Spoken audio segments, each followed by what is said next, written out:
Shalom, selamat malam Bapak Ibu Saudara sekalian. Saya berharap setiap kita boleh dalam keadaan yang sehat. Bapak Ibu Saudara, kita hidup di dalam dunia yang tidak menentu ini. Kita hidup di dunia yang penuh dengan gejolak. Dunia yang kacau karena dosa dan dipenuhi oleh orang-orang yang berdosa. Orang-orang berdosa yang egois. Semua orang berlomba-lomba untuk mengejar kebahagiaan. Semua orang berlomba-lomba mengejar kesuksesan dan keberhasilan dengan caranya masing-masing. Maka tidak heran kalau terjadi kecurangan di mana-mana. Persaingan yang tidak sehat saling menjatuhkan demi kepentingan sendiri. Dan ini bukan hanya terjadi di dalam dunia bisnis atau di dunia pekerjaan.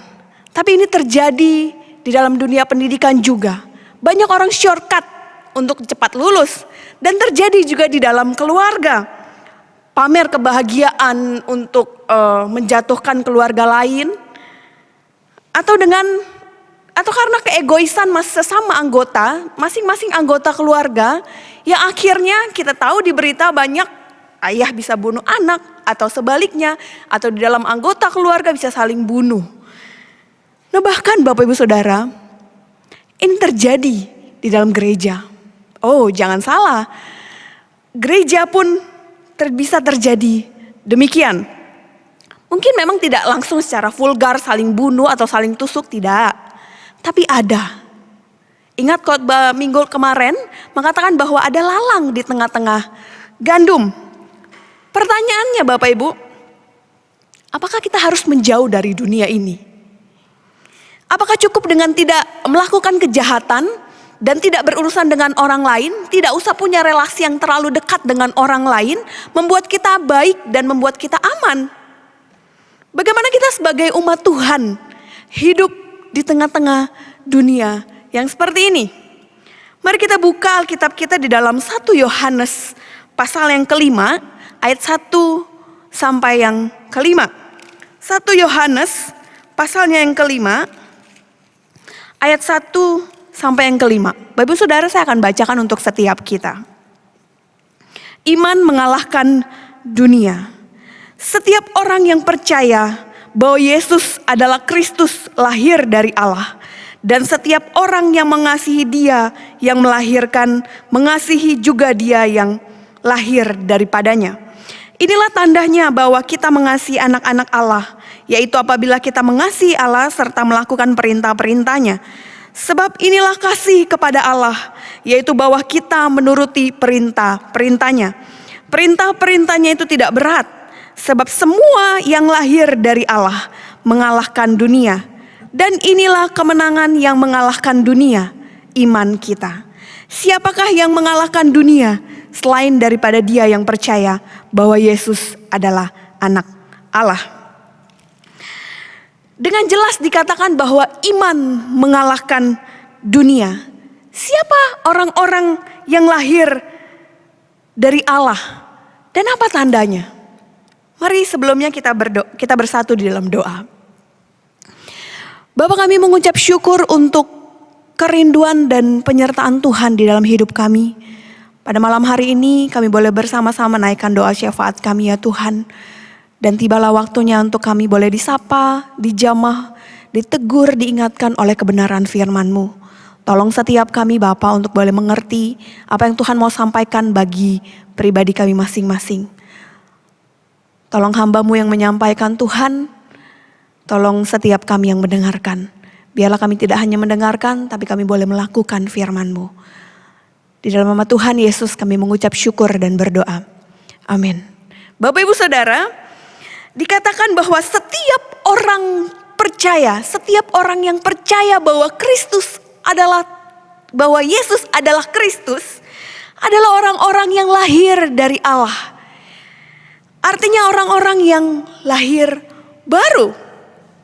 Kelahiran baru harus menjadi titik awal dari sebuah hubungan kita dengan Allah. Kelahiran baru berarti kehidupan baru bersama dengan Tuhan. Dan hanya dapat diberikan oleh Tuhan sendiri. hanya dapat diberikan oleh Tuhan sendiri kepada kita. Kata kerja dilahirkan di dalam ayat yang pertama dipakai dalam bentuk pasif, bukan aktif. Artinya Allah yang memberikan kehidupan baru bagi setiap kita. Mungkin setelah itu kita bergereja sepanjang hidup kita. Kita menjadi orang yang religius, kita menjadi orang yang bermoral. Kita memberikan perpuluhan ke gereja.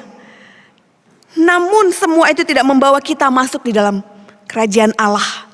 Percakapan Yesus dengan Nikodemus di Yohanes 3 ayat 3 dikatakan demikian. Yesus berkata kepadamu, sesungguhnya jika seseorang tidak dilahirkan kembali, ia tidak dapat melihat kerajaan Allah. Lagi dikatakan di ayat 7, janganlah engkau heran karena aku berkata kepadamu, kamu harus dilahirkan kembali. Saya percaya kita mengerti apa itu dilahirkan kembali. Jadi memang betapa penting kelahiran, betapa pentingnya sungguh-sungguh lahir baru itu. Bapak Ibu Saudara, lahir baru membawa kita memiliki kasih kepada Allah dan sesama yang lahir dari Allah. Siapa? Orang-orang yang percaya bahwa Yesus adalah Kristus, sama seperti kita. Yohanes 4 ayat 20 mengatakan bahwa jikalau seseorang berkata aku mengasihi Allah, tapi dia membenci saudaranya, maka ia adalah pendusta. Karena barang siapa tidak mengasihi Allah, saudaranya yang dilihatnya, tidak mungkin mengasihi Allah yang tidak dilihatnya. Seorang pastor bernama Stephen Cole mengatakan bahwa kita tidak bisa memisahkan antara kasih kepada Allah dan kasih kepada sesama kita yang benar-benar lahir dari Allah. Sekalipun mungkin dalam hal-hal tertentu kita beda pemahaman. Kita tidak sepemahaman dengan mereka, tapi kita harus tetap menerima mereka. Cole mengacu kepada Roma 15 ayat yang ke-7. Sebab itu terimalah satu akan yang lain. Sama seperti Kristus juga telah menerima kita untuk kemuliaan Allah. Seringkali memang kita sulit menerima bahkan mengasihi orang-orang yang berbeda dengan kita. Entah itu di dalam pemahaman kita yang ujung-ujungnya kita akan mengatakan bahwa saya ciong dengan dia gitu. Perbedaan status ekonomi dengan hobi dan gaya hidup yang berbeda, wah nggak selevel nih sepertinya, begitu. Dan perbedaan-perbedaan lainnya yang membuat kita acuh tak acuh terhadap sesama kita. Banyak hal Bapak Ibu Saudara yang membuat kita membenci atau tidak suka dengan saudara-saudara kita. Tapi sejujurnya kalau misalnya kita mau mengakui dalam diri kita, apa alasan kebencian atau ketidaksukaan kita kepada sesama kita? Ya, diri kita sendiri. Dari keegoisan kita yang maunya selalu disenangkan, yang maunya selalu dipuji dan dihormati. Sulit menerima teguran, sensitif, gak mau merasa tersaingi, tidak mau direpotkan dengan urusan orang lain. Malas berelasi. Semua mengarah kepada keakuan kita. Tapi sebenarnya lebih daripada itu mungkin kita tidak menyadari bahwa saudara-saudara kita juga berasal dari Allah. Allah mengatakan melalui ayat ini, inilah tandanya kalau kita mengasihi Allah, kita pasti mengasihi anak-anak Allah serta melakukan perintahnya. Menariknya di sini adalah mengasihi Allah dan sesama merupakan perintah dari Allah, bukan? Itu adalah hukum kasih. Allah mengatakan kasihlah Tuhan Allahmu dan sama seperti itu kasihlah sesamamu. Artinya kalau kita tidak mengasihi sesama kita atau kita membenci atau kita nggak suka dengan dia, itu artinya kita tidak mengasihi Allah dan kita tidak menaati perintah-perintahnya. Jadi di saat kita membenci saudara kita, di saat kita jengkel, di saat kita marah dengan saudara kita yang gak selesai-selesai, tidak damai, maka di saat itu pula kita sedang berdusta kalau kita mengasihi Allah. Maka cepat-cepat selesaikan, minta ampun, dan terima mereka di dalam hidup kita dengan kasih. Kasih yang daripada Kristus. Karena kasih daripada Kristus tidak bersyarat dan tidak terbatas. Bapak Ibu Saudara, kita mengasihi Allah, tandai kita mengasihi sesama kita dan menuruti perintah-perintahnya. Kasih kepada Allah dinyatakan dengan taat kepada perintah-perintahnya. Karena kasih itu tidak hanya terjebak di dalam perasaan emosi. Tapi dikatakan bahwa kasih itu bukan cuma dengan hati, tapi dengan segenap jiwamu, dengan segenap akal budimu, semuanya aktif dengan seluruh kehidupan kita. Kasih itu tidak hanya terjebak di dalam feeling, tidak hanya terjebak di dalam emosi yang mengasihi dengan emosi, tapi ditunjukkan, dinyatakan dengan tindakan yang real. Seperti kasih Yesus kepada setiap kita. Dia rela meninggalkan kemuliaannya, menjadi manusia sama seperti kita, dan dia mati untuk kita. Lalu dikatakan bahwa perintah-perintahnya itu tidak berat. Yohanes katakan bahwa perintah-perintah Allah tidak berat. Itu artinya tidak memberatkan, tidak membebani. Kenapa? Yang pertama, karena perintah itu berasal dari Bapa. Berasal dari Bapa yang penuh dengan kasih. Bukan berasal dari manusia. Orang-orang Farisi dan ahli-ahli Taurat menambahkan hukum atau ketetapan mereka sendiri masuk ke dalam perintah Allah. Dikatakan bahwa Matius 23 ayat 4, mereka mengikat beban-beban berat lalu meletakkannya di atas bahu orang, tetapi mereka sendiri tidak mau menyentuhnya. Jadi perintah-perintah atau ketetapan-ketetapan yang orang-orang Farisi dan ahli-ahli Taurat masukkan ke dalam perintah-perintah Allah itu memberatkan. Padahal nggak sedemikian Allah memberikan perintah begitu. Lalu kenapa perintah itu tidak berat? Karena perintah itu bertujuan membawa kebaikan bagi setiap kita. Dan Bapa tidak akan membuang kita ketika kita jatuh bangun di dalam menaati perintah-perintahnya. Sama seperti orang tua yang memberikan batasan-batasan atau perintah-perintah kepada anaknya. Tentu bukan untuk membuat mereka menderita atau menyiksa mereka, bukan. Tapi demi kebaikan mereka. Bapak Saudara, betul memang di dalam hidup ini kita akan mengalami banyak halangan dan godaan yang membuat kita untuk tidak taat di dalam perintah-perintahnya. Iblis dan kedagingan kita adalah musuh terbesar yang harus kita lawan. Kabar baiknya adalah Tuhan tidak membiarkan kita berjalan sendiri. Tuhan tidak membiarkan kita untuk berjuang sendiri. Tapi Roh Kudus diberikan bagi setiap kita. Sebagai penolong kita, sebagai pembimbing kita. Dan sebagai penghibur bagi setiap kita. Dan akhirnya Bapak Ibu Saudara, semua yang lahir dari Allah pasti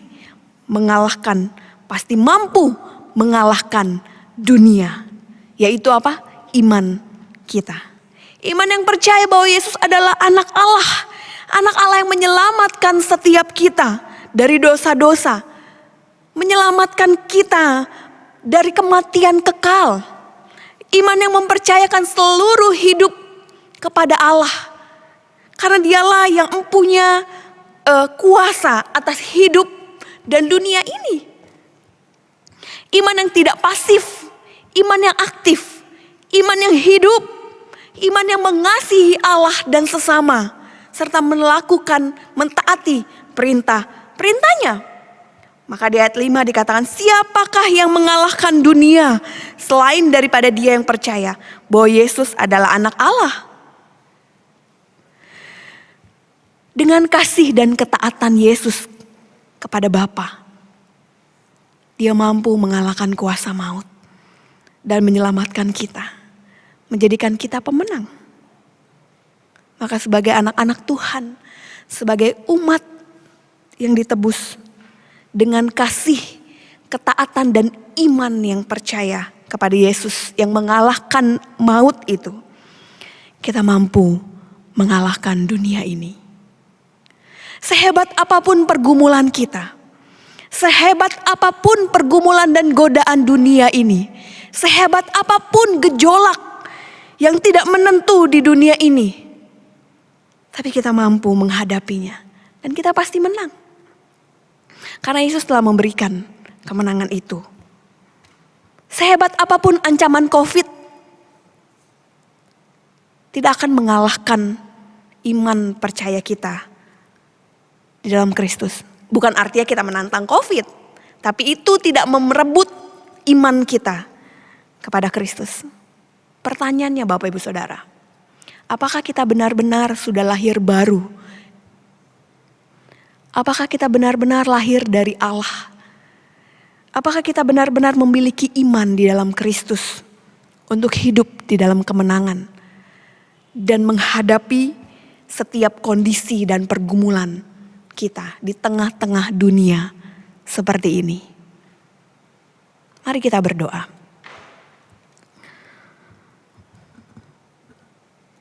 Bapa dalam surga, firman-Mu sudah kami dengar. Roh Kudus tolong kami untuk merenungkan dan mengintrospeksi hidup kami selama ini. Sungguhkah kami sudah benar-benar lahir baru, lahir dari Allah, yang sepenuhnya percaya Yesus adalah Kristus, anak Allah penyelamat kami. Hal yang paling mengerikan dalam hidup kami sudah dikalahkan dengan kasih dan pengorbanan Kristus dan digantikan dengan kemenangan. Ampuni kami ya Bapa. Kami malu kalau kami mengoreksi hidup kami selama ini yang sudah lama mengaku Kristen, tapi tidak hidup sepenuhnya percaya kepadamu. Ajari dan tolong kami ya Tuhan, untuk senantiasa memperbarui hidup kami di hadapan-Mu. Sehingga kami tahu bahwa kami mampu hidup menghadapi dunia dengan kepercayaan yang penuh kepada Tuhan. Tolong kami untuk sungguh-sungguh hidup mengasihi-Mu dan saudara-saudara kami, dan taat melakukan semua perintah-perintah-Mu ya Tuhan. Terima kasih Bapa di surga. Kami menyerahkan hidup kami kepadamu. Demi nama Tuhan Yesus, kami berdoa. Amin. Kebaktian doa Rabu kita selesai. Kiranya Tuhan Yesus memberkati setiap kita.